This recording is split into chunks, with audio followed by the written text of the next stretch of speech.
और केवल उत्तर प्रदेश ही नहीं, हिंदी बेल्ट के बाकी राज्य जो हैं वहां भी ओपिनियन पोल के मुताबिक बीजेपी का जलवा बरकरार दिखाई दे रहा है। बिहार की बात करें, मध्य प्रदेश की बात करें, हरियाणा की तस्वीरें आप देख लीजिए, वहां पर भी बीजेपी बहुत अच्छा करती नजर आ रही है ओपिनियन पोल के मुताबिक।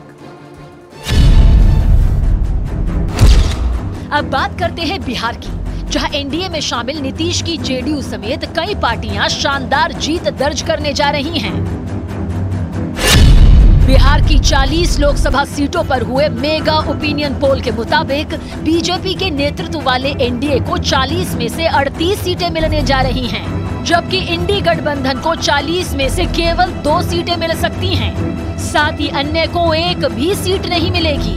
अगर वोट प्रतिशत की बात करें तो बिहार में एनडीए को 58% वोट मिलेंगे, जबकि इंडी गठबंधन को सिर्फ 28% वोट मिल सकता है। अब आप 29 लोकसभा सीटों वाले मध्य प्रदेश का मेगा ओपिनियन पोल भी जान लीजिए। यहाँ एनडीए को 29 में से 28 सीटें मिलने का अनुमान है, जबकि इंडी गठबंधन को 29 में से सिर्फ 1 सीट मिलने का ही अनुमान। साथ ही अन्य के पास एक भी सीट न आने का अनुमान।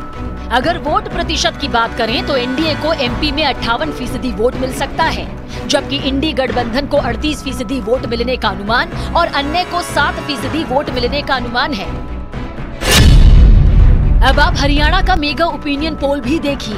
यहाँ की जनता किसे जिता सकती है और क्या है अनुमान, जरा देखिए। 10 लोकसभा सीटों वाले हरियाणा में एनडीए को सभी 10 सीटें मिलने का अनुमान, जबकि इंडी गठबंधन और अन्य का नतीजा 0 रहने का अनुमान।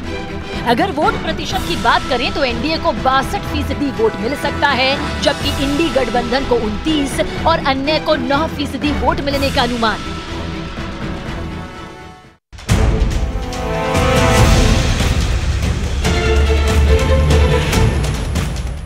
और न्यूज 18 इंडिया मॉर्निंग प्राइम में बड़ी खबर महाराष्ट्र से है। महाविकास आघाड़ी में सीट शेयरिंग का फॉर्मूला बनने के पहले ही बिगड़ता हुआ नजर आ रहा है। लोकसभा में सीट शेयरिंग फॉर्मूला तय करने को लेकर आज शाम महाविकास आघाड़ी की अहम बैठक होने वाली है। माना यह जा रहा है कि इस बैठक में सीट शेयरिंग और वंचित बहुजन आघाड़ी को शामिल करने पर चर्चा हो सकती है। हालांकि इस बैठक में शामिल होने के लिए वंचित बहुजन आघाड़ी के प्रकाश अंबेडकर को नहीं बुलाया गया, तो एक अहम बैठक आज होगी शाम 4 बजे और सीट शेयरिंग पर इस बैठक में चर्चा होनी है।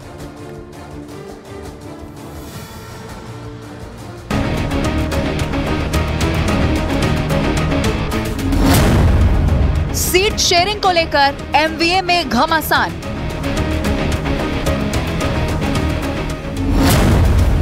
सीट शेयरिंग को लेकर गठबंधन में पड़ी फूट। क्या महाराष्ट्र में बनने वाला है नया सियासी समीकरण?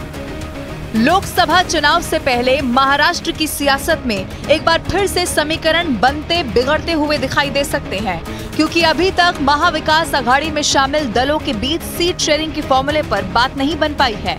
लोकसभा चुनाव की तारीख नजदीक आ रही है और आने वाले कुछ दिनों में चुनाव आयोग देश में लोकसभा चुनाव की तारीखों का ऐलान करने वाला है, लेकिन सीट बंटवारे को लेकर जिस तरह